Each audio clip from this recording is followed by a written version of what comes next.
Hello, welcome. We're going to give people a moment to get situated in the Zoom room. I'm so glad you could be here today. We're going to get going pretty much right away. Looks like we've got folks in the room and connected to audio. So I'm going to go ahead and get started. I'm Heather Stockwell, and I'm the statewide healthcare organizer at Rights and Democracy, New Hampshire.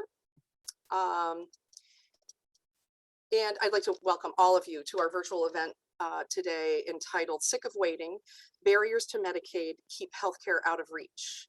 This event represents a culmination of our work over the past year in identifying barriers of people who are experiencing in accessing Medicaid in New Hampshire. And we hope that the findings of this report will help strengthen and guide the work to expand Medicaid access in our state. We'll be sharing a link to the full report and as well as in our follow-up communication after this event. Before we get started though, I have a couple of housekeeping things I'd like to let people know. One is we've had one small change in the program. Senator Prentice could not be with us today, but we have Senator Perkins Coca here to speak on her behalf later in the program.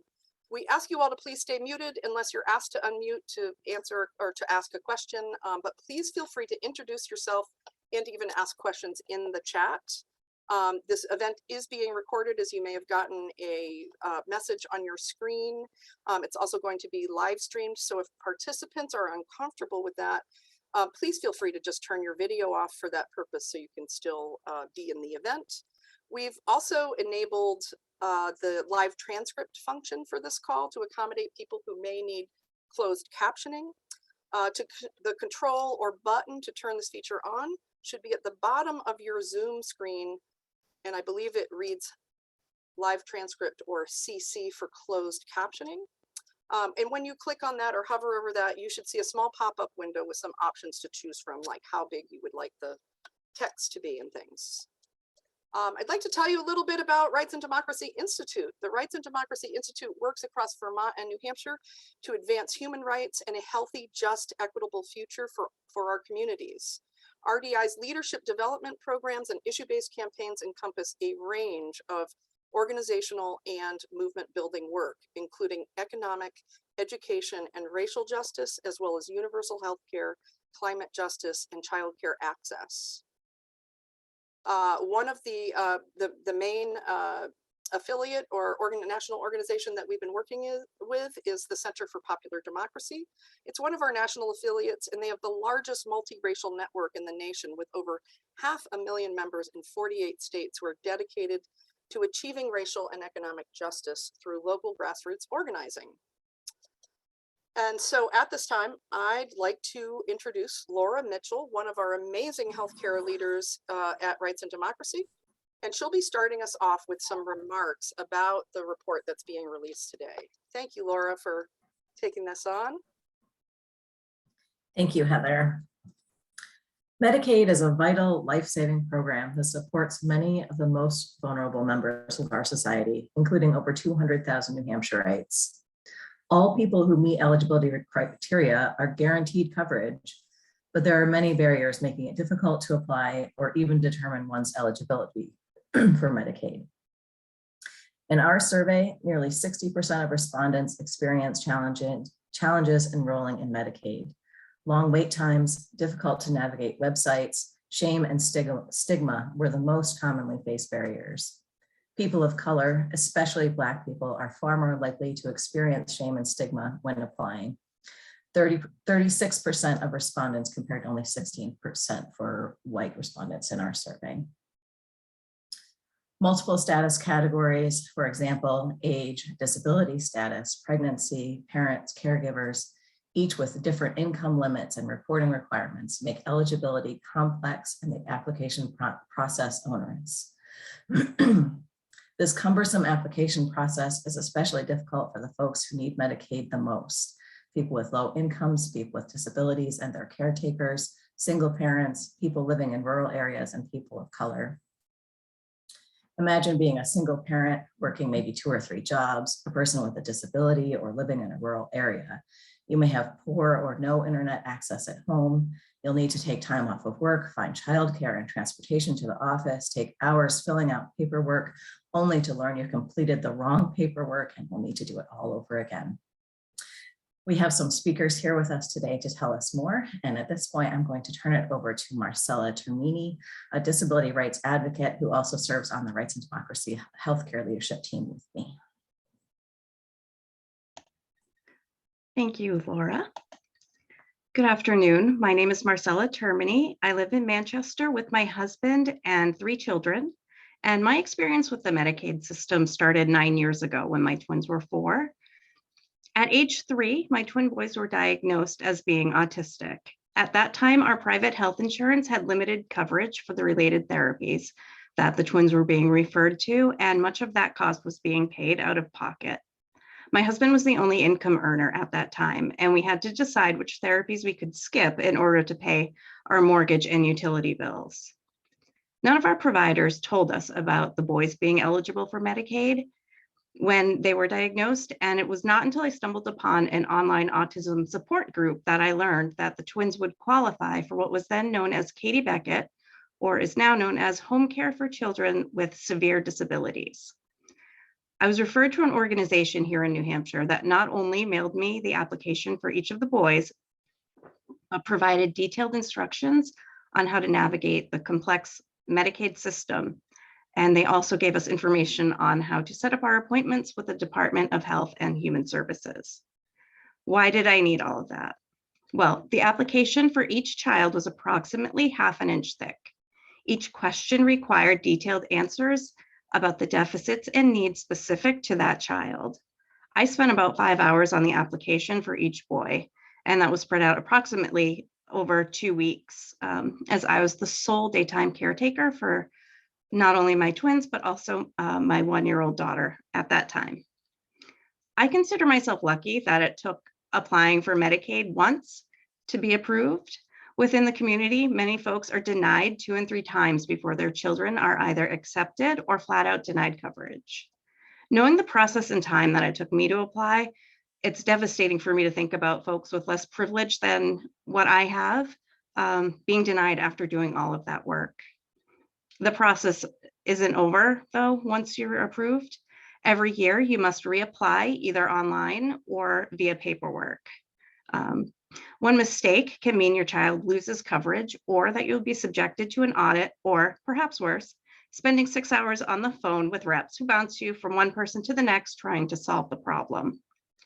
I personally set aside a full day for this process, and I sent my family out of the house because I cannot be held responsible for the words that come out of my mouth when I'm doing this online paperwork. Every 3 years, you need to reapply to ensure that your child still has the needs they did when they were initially approved for Medicaid. In 2020, I went through this process for only one of my boys, the one who uses the most services and medical coverage. Were it not a pandemic, I would have had to rearrange our lives to get this paperwork done. The pandemic situation did, however, delay the notification of approval.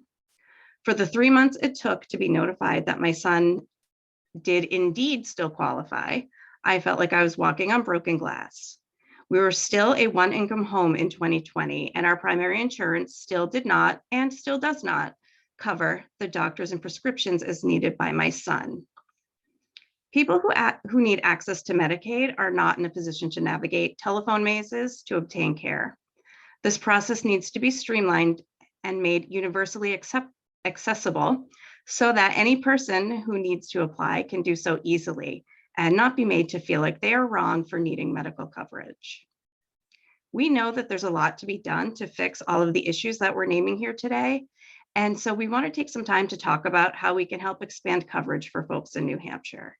I'm now going to turn it over to the Executive Director of the New Hampshire Oral Healthcare Coalition, Gail Brown, who is going to transition us from talking about the survey and barriers of access to some specific New Hampshire legislation. Thank you, Marcela. My name is Gail Brown, and I'm the director at the New Hampshire Oral Health Coalition. And I'm here today to address two bills. One is House Bill 103, and one is Senate Bill 422. Both of these bills are about the authorization and funding of an extensive Medicaid adult dental benefit. For the past few years, New Hampshire's legislature, our Department of Health, our oral health stakeholders, and our communities have been working together on designing and passing this legislation. You should know that passage of this benefit has received very strong bipartisan support within our legislature and from our Governor, Chris Sununu. New Hampshire is currently one of only 10 states that provides its adult Medicaid beneficiaries what we call emergency care only. For them, dental care is given only when tooth structure is destroyed or gums and tissues are already severely infected. As you can imagine, treatment at this stage is very costly and often ends up occurring in the hospital setting. Treating the infection and pain only is what happens. There is no dental repair in the emergency room, and these folks are sent back into the community to seek a dental dentist to cover them when they couldn't find one in the first place. These patients will receive only antibiotics and often narcotics, and they're sent back into their communities. Many people do not know that dental disease is caused by bacteria.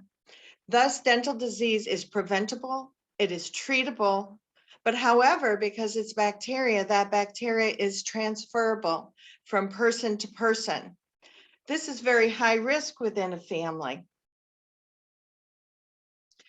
In family environments, we often share eating utensils, drinking utensils, and we also kiss.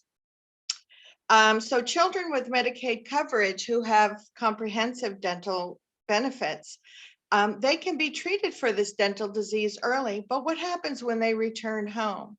They return to an environment where they are easily reinfected unintentionally by their parents and their siblings because the whole family did not have a dental benefit, just the child. The establishment of a New Hampshire Medicaid adult dental benefit provides the opportunity for the right care in the right place at the right time and for the right cost. It's important to know that this brings New Hampshire federal tax dollars back to our families, our neighbors, and our community. How does this happen? Well, if this benefit is passed and coverage goes into place, over 80,000 New Hampshire residents will now have coverage for dental care.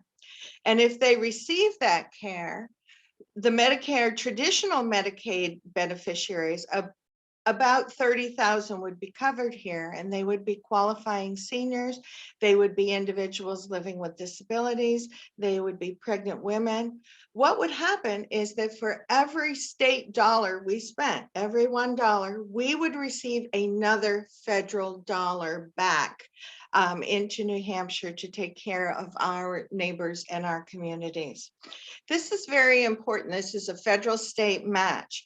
But for those of our beneficiaries who are in the Medicaid expansion program, and that is about 50,000 people, so almost double those in the traditional.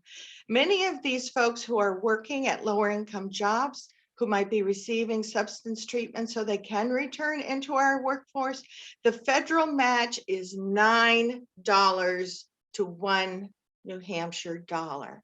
We would bring back $9 for everyone, again, back to our communities and to our state. So this goes beyond being cost effective. This benefit is smart. It is responsible management of our precious and scarce state resources. This would invest our funds back into our individuals, our families, our communities, and our state. Remember, this is all connected. Removing the barriers to dental access would make a big difference in our state. I'm going to turn the conversation over to Eva Castillo, and she's going to share a story with you about how this legislation would actually make a difference in her own family. Thank you. Hello and good afternoon. My name is Eva Castillo. I live in Manchester. I'm the director of the New Hampshire Alliance for Immigrants and Refugees. But I'm going to talk to you about my youngest son. He's 27 years old right now. He's severely disabled since he was a baby, and he requires daily medication that would basically save his life. When he turned 26 and he aged out of my husband's insurance, and by the way, we paid out of pocket, I cannot tell you how many thousands of dollars, because like in the case of Marcela, nobody ever told us that our child would qualify for any type of medical benefit. When he aged out of my husband's private insurance, I convinced my husband, against his pride and my own, to put him in Medicaid. I said, you know what happens is he only has the two of us. If when we died, what's going to happen to my child? And he cannot depend on anybody else's insurance. So he joined the system, which is cumbersome and really inefficient to apply, or it's not friendly toward anybody. Long story short, he's worked pretty good in his disability side, but there's no oral health. My child has always been at the dentist. He goes every 6 months. He goes to have cleaning, to have his treatments. And we were forced to buy some private insurance for him in order to keep his oral health up to date. Oral health is not only a cosmetic issue. It's not only a problem that is going to just make you look ugly or give you pain. Bad oral health can cause cardiovascular disease. It can give you respiratory infections. It can give pregnancy complications. It can give you diabetes. It can give you cancer, infertility, even dementia. There are many other consequences of poor oral health. So it really would be useful and it would save a ton of money in the long run to just extend Medicaid to give good preventative oral health, so that we could avoid having to spend more money in the system down the road for other complications that are derived from the poor care of the people in their mouth, in the dentist. So right now, we want to show you a short video that Representative Joe Shapiro made on another bill.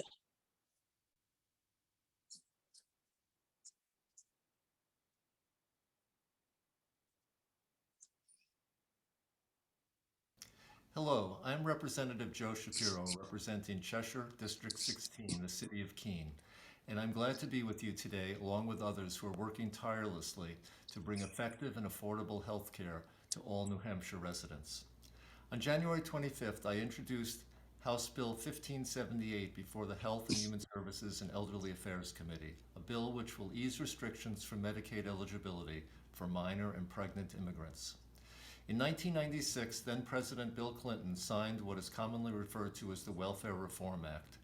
This law imposed a 5-year waiting period for certain immigrants to be eligible for a variety of federal benefits. Therefore, today, many New Hampshire immigrants must wait 5 years to qualify for Medicaid and CHIP health insurance.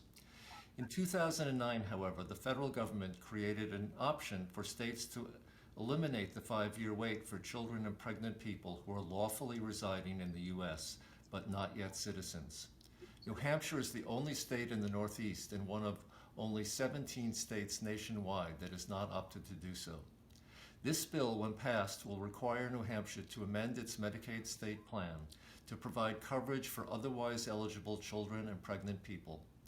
While many categories are included under lawfully residing, the largest number of affected people will be those who have recently been granted a green card or are far along in the application process, asylum applicants, and those on temporary protected status. This change will only apply to lawfully residing immigrants. Estimates indicate that in the first year, health care would be provided to approximately 300 people at a cost of just over $200,000 in state funds. Regrettably, it will not cover DACA recipients, nor will it cover those who are undocumented, as there is no federal match for those groups. Access to prenatal care and regular health care for children is an important investment in public health and will save money through prevention and timely diagnosis.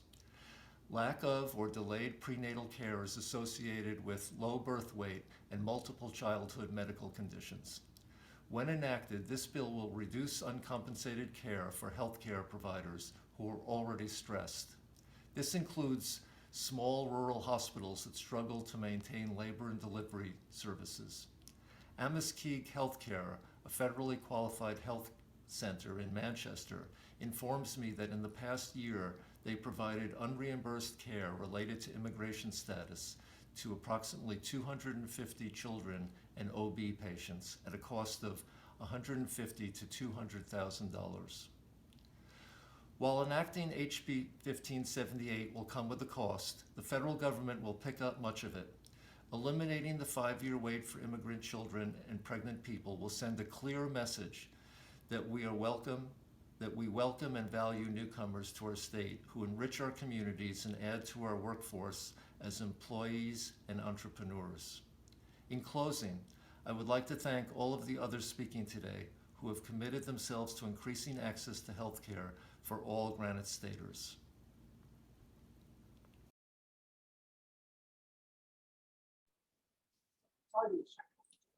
And now I'm put my immigrant advocate hat again to talk about what this would mean to my community, the immigrant community in New Hampshire.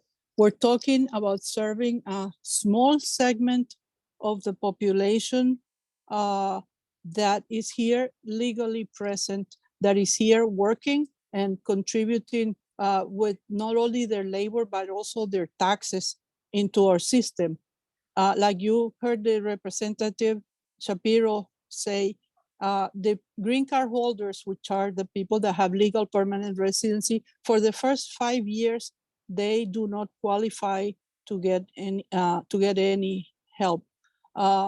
This bill would help only the most vulnerable among that group of people, which are the pregnant people and the children. If for anything, if you don't do it for moral and reasons, or for to uphold the values of our state of New Hampshire, do it for the practical reasons. Good preventative pregnancy care helps preserve conduces to healthy babies. Healthy babies are not going to incur humongous medical bills later. They're not going to be subject to malformations or disease or anything. So it really is a good thing for New Hampshire, not only for the immigrants themselves, to pass this legislation. I am very familiar with Amiskig Healthcare. They do an excellent job in Manchester, and they're taxed on having to serve people, and they don't get anything in return. Also, a lot of the women, they just wait till the last minute and they use the emergency room, and that just goes uncompensated too. So there are a lot of reasons, that are economic reasons, in addition to moral reasons, to pass this bill that really, in my view, is a no-nonsense bill that would eventually benefit all of us here in New Hampshire. Now I want to pass the microphone to Senator Rebecca Perkins Coca. Hi, everyone. Thank you so much for being here today to discuss, these barriers to care that we're all working hard here at the State House to remove. So, like many of my colleagues mentioned, there are populations that could benefit not only from our want to do the right thing, but also to benefit our state economically. And one of those groups are mothers who qualify for Medicaid when they're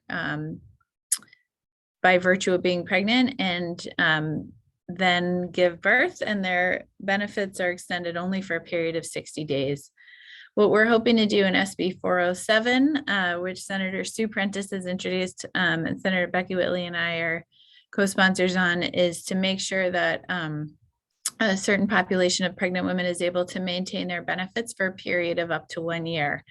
I am a new mother myself. I have a 5-month-old baby girl at home, and I am still in postpartum care, even as that baby celebrates her 5-month anniversary. And I know that there are many women out there who, go through this major experience for our body and need to get back to work and back to normal, and they want to do that, but it's difficult if their benefits are revoked after 60 days. So what SB 407 would specifically do is make sure that women who qualify by virtue of being pregnant, but who may, exceed income levels or have other reasons that they're disqualified once they're no longer pregnant, can maintain that care for up to a year postpartum. And so it's designed to provide that support to mom, who of course we all know is providing support to baby, and get everybody off on the right foot, and make sure we're building a healthy foundation for our next generation in New Hampshire. So there's so much good work being done and mentioned today on this call. We're proud to be a part of it, and making sure that we're taking care of moms and babies. I think most people aren't aware of how much, postpartum mortality still occurs in New Hampshire. And so part of the work that we're trying to do with this bill is also to raise awareness that 60% of postpartum deaths are preventable with appropriate care and with the ability to seek that care. And obviously cost is a barrier to accessing that care. And so being able to maintain this Medicaid benefit would hopefully help this group of women and their babies do well in New Hampshire, and show that we care about them too. So with that, I'd like to turn it back over, and thanks for having me today. Thank you so much, Senator. We are actually going to open the question and answer portion, and I will turn it over to Mark Gallagher for this part. And feel free to introduce yourself, Mark. Great, thanks, Heather. My name is Mark Gallagher. I'm here on behalf of Protect Our Care New Hampshire. And I just want to thank Senator Perkins Coca and the whole roster of healthcare champions that have joined us today for this critically important push and this critically important event. So that being said, if you're a member of the media, if you could hit the reactions button down at the bottom of your screen and raise your hand, I will locate you and call on you to unmute your button and ask a question of our panelists.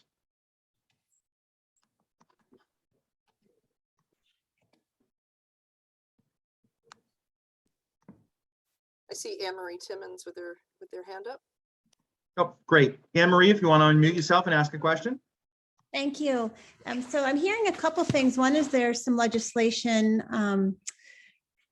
in the works that would solve some of these problems, but it also sounds like just finding out about these resources, these benefits, trying to navigate that application is really hard as well. So where do you suggest people go for more help with that? What do you think needs to be done in that area? And who do you think should take that on?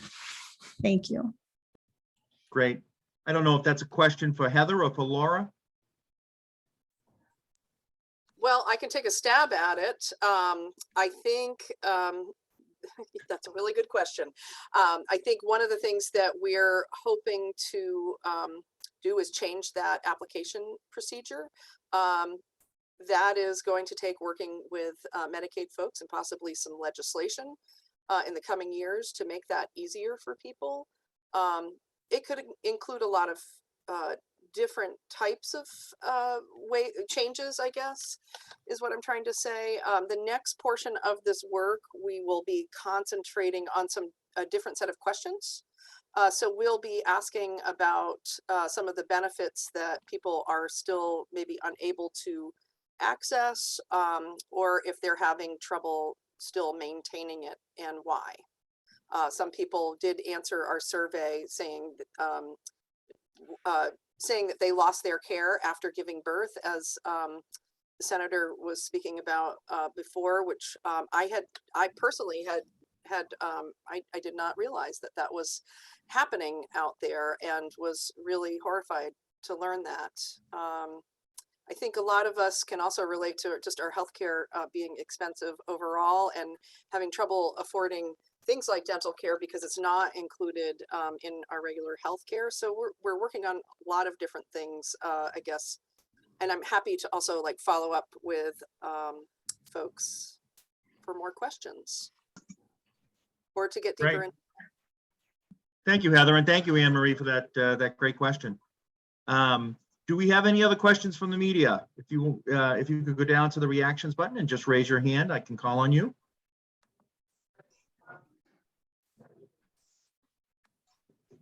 Not seeing any further questions. Oh, Anne Marie, I don't know if your hand is still up for a follow-up question. I had a follow-up question. So for my story, I'd like to link somewhere where someone might find more information for help with this part I just asked about, which is finding resources for navigating an application or learning where to go for more help. Is there a couple of places you can recommend that would be a best first stop?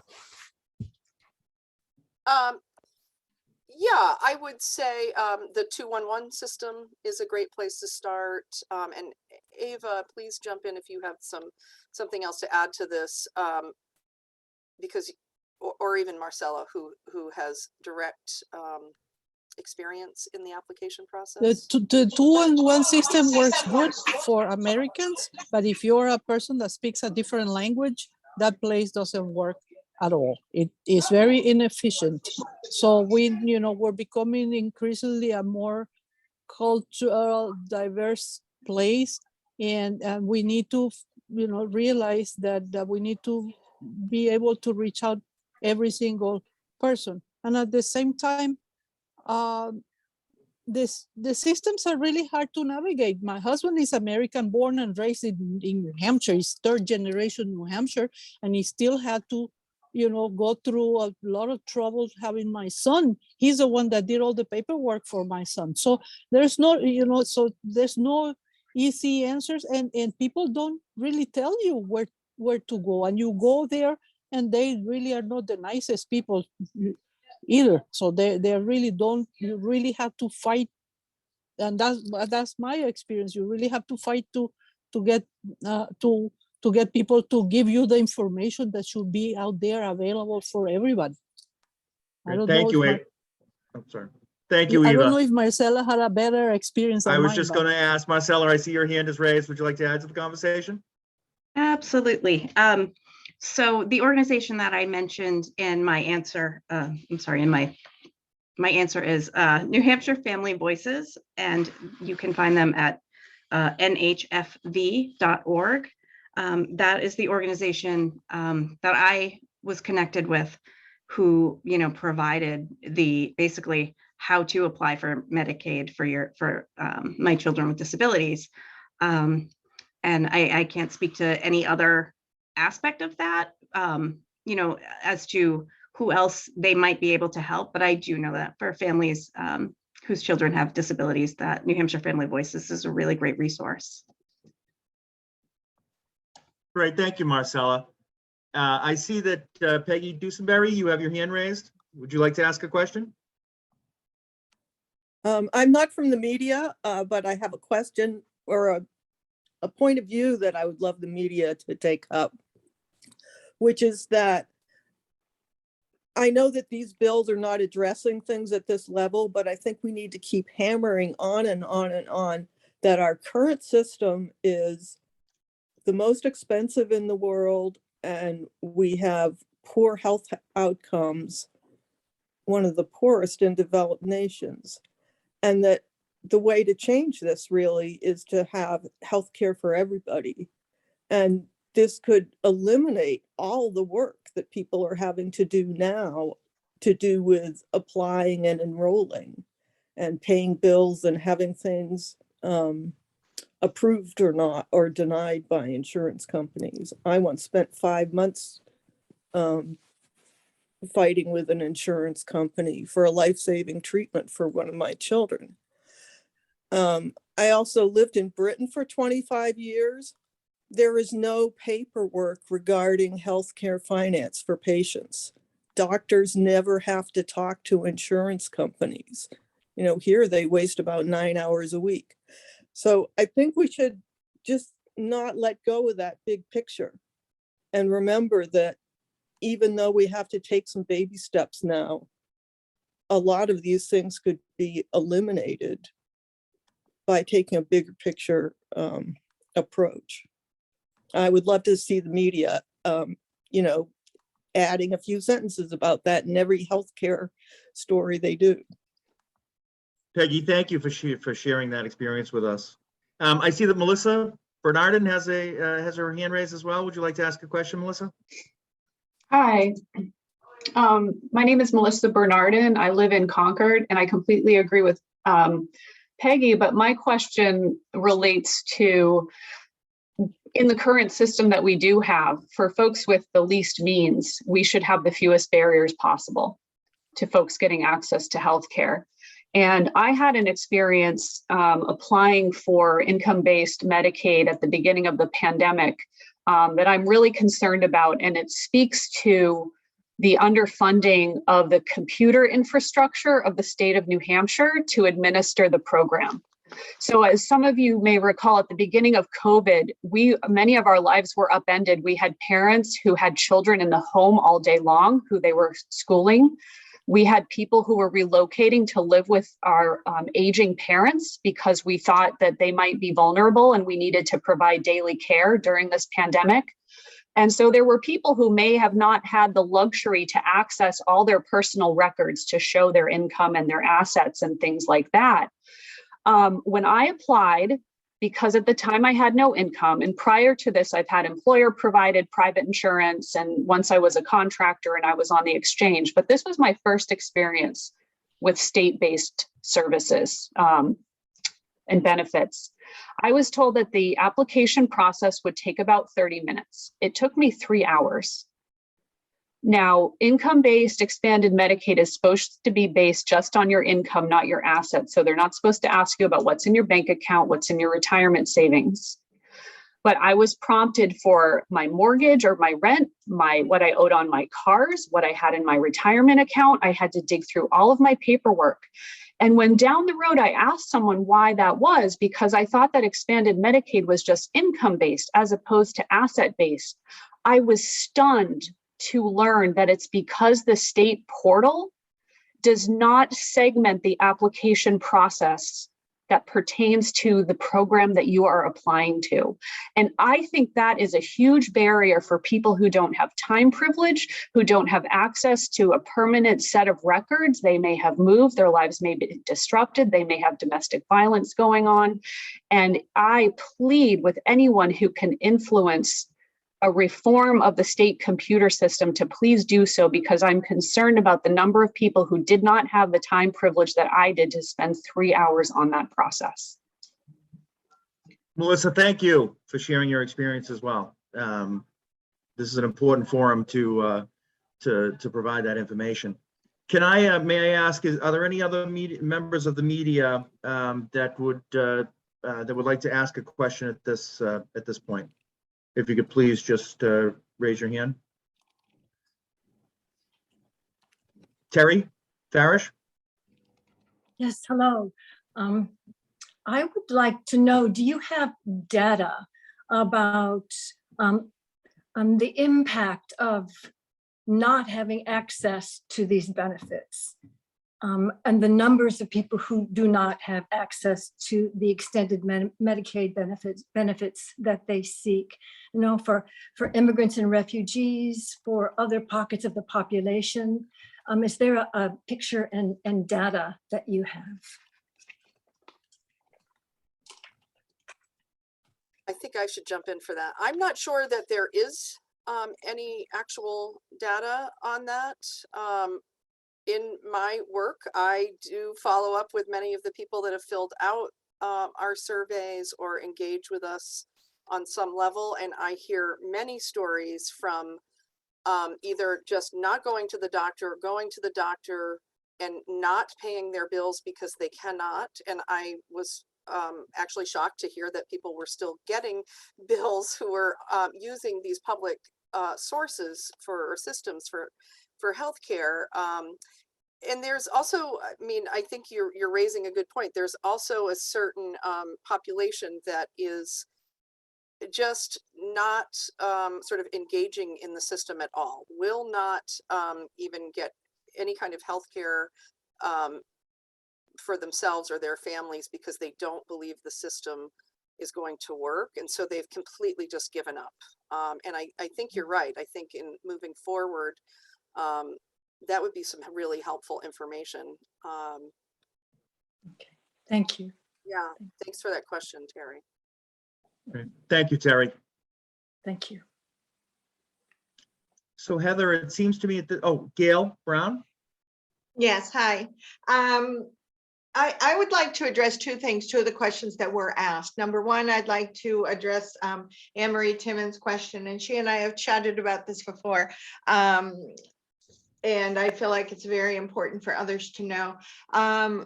In terms of folks being able to access benefits, and I'm talking specifically around the area of oral health access and dental access, without, I'm going to talk about it both without and with the fact that we don't have the Medicaid adult dental benefit that is extensive, but I want to expand the group we're talking about, because one thing we know is that dental care is the number one barrier to accessing dental care, which probably doesn't surprise many of you, is cost. And that information comes from the American Dental Association, not from some other group. They identify that barrier themselves. And so one of the things in terms of resources in New Hampshire, I have a very small one to offer, but it's what we have to offer. So for folks who are Medicaid covered and don't have a dental benefit, or for folks who are low resource, folks who are low income, many of us probably who are working in the area of public health actually could benefit from this ourselves because dental is so expensive. So on our website at the Oral Health Coalition, www.nhoralhealth.org, nhoralhealth.org.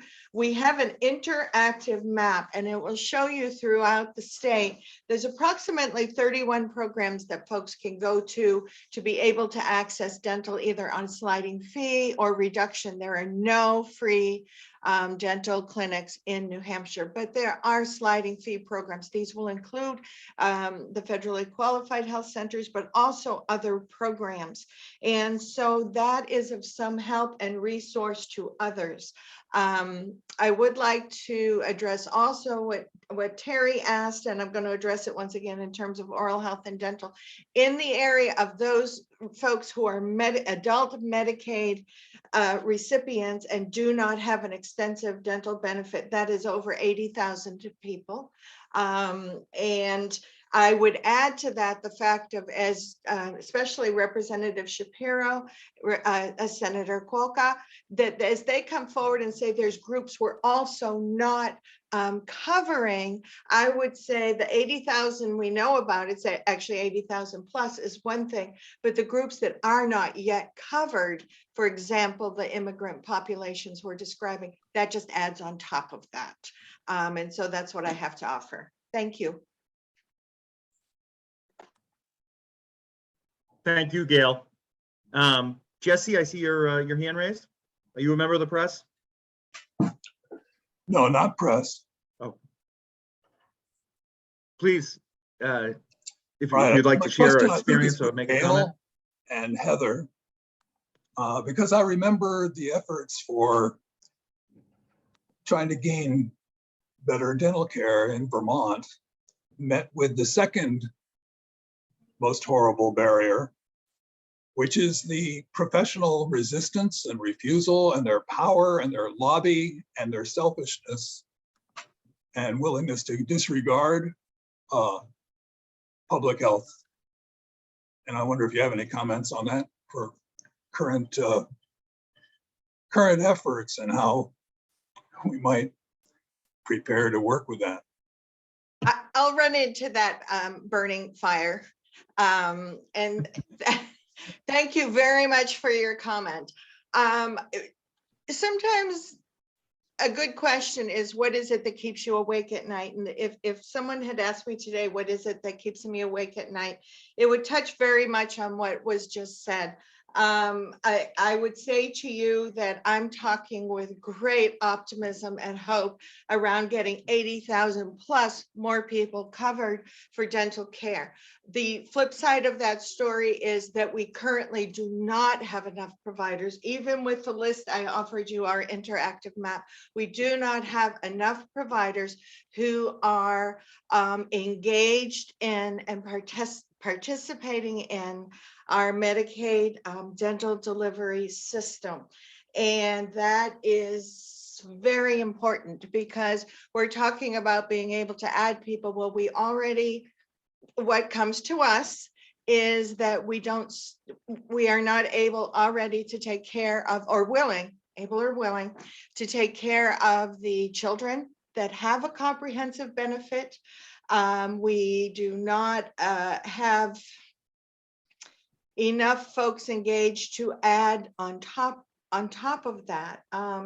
There is information on the American Dental Association website where they have done surveys looking at the percent of dentists within a state that participate in the Medicaid program. I would urge those of you that are interested in knowing that information to look there. I will tell you that figures from New Hampshire, you just need to remember that since we don't have an adult benefit, our numbers, our participation is going to be lower. But I still think you need to take a look at that. What can we do about that? Sir, we need to, and you could tell this story as well as I can, we need to reach out to any and every dentist. We have to go to our own offices and say, do you participate in Medicaid? Would you participate in Medicaid? Why don't you participate in Medicaid? And that is not going to be easy to build that network, but it is critical. And I think that the more people that understand what was just said, the better. I think our legislators need to understand the system. I can tell you, I think our Department of Health understands it very well because they're already trying to ensure care for enough people. So thank you for bringing that out. I think it needs to be more widely discussed, and how to engage, what it takes. I will say to folks, I think this is an important part of the message that the New Hampshire Dental Society is a member of our New Hampshire Oral Health Coalition. So I want folks to know that. One of the things, though, that is discussed very strongly is there are 3 points from the dentist provider point of view, and those are that Medicaid doesn't provide a high enough level of reimbursement for private providers. I know, I'm just, that the patients that don't show up are a problem. Well, I would say I understand that, and the medical profession understands that also, because they've been dealing with it for decades. And the fact that we need people to recognize the fact of, we talk about the social determinants of health. Well, what does that mean? Does that mean that the patient, the needy patient, has a car, has availability to transport, has gas money that week, can get off of work to take themselves or their child to the dentist? Social determinants impact that, those numbers of broken appointments. And then the third area that our dentists have asked for is the area of looking at care management, case management, navigation. We agree that all those things are important, but we have got to figure out how to take care of the people that are currently covered with a Medicaid benefit, and then how to take care of those people beyond that. We do have public health programs, the 31 programs I was talking about around the state that are available. We have some very committed public health programs, but it's just not enough. Thank you. Amen. And Gail, thank you. Thank you for sharing your knowledge and thank you for sharing your expertise and your passion with us this afternoon. At this point, let me turn it back to you, Heather. I don't know if you want to make some concluding remarks. Sure. Thanks so much, Mark, for handling that portion of our event today. And we want to thank everyone for coming today. We want to keep in touch with you also. We're really hoping that this does get out in the press and that people start talking about it more, because it's what we need in order to help us solve or come up with solutions together. As Gail brought up, there are lots of reasons, or there are some reasons that the dental folks aren't moving maybe as quickly as we would like. And I think it's really important to find a solution that works for everyone. So anyway, with that, we'll be following up with an email, sharing links, and please keep in touch with us if you'd like to get more involved with Rights and Democracy or the healthcare team or any of the folks here. You can reach out to me. I'll be putting my email in the chat in just a moment. And yeah, we look forward to future conversations. Thanks, everyone.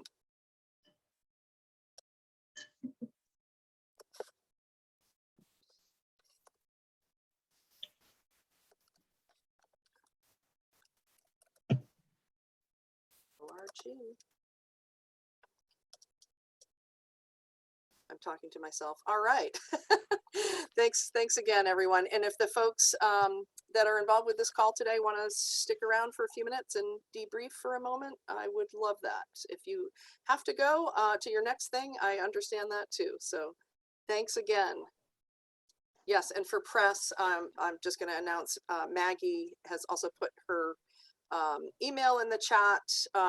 Maggie works for Rights and Democracy on the communications team, and I'm the healthcare organizer. So yeah, we encourage you all to reach out.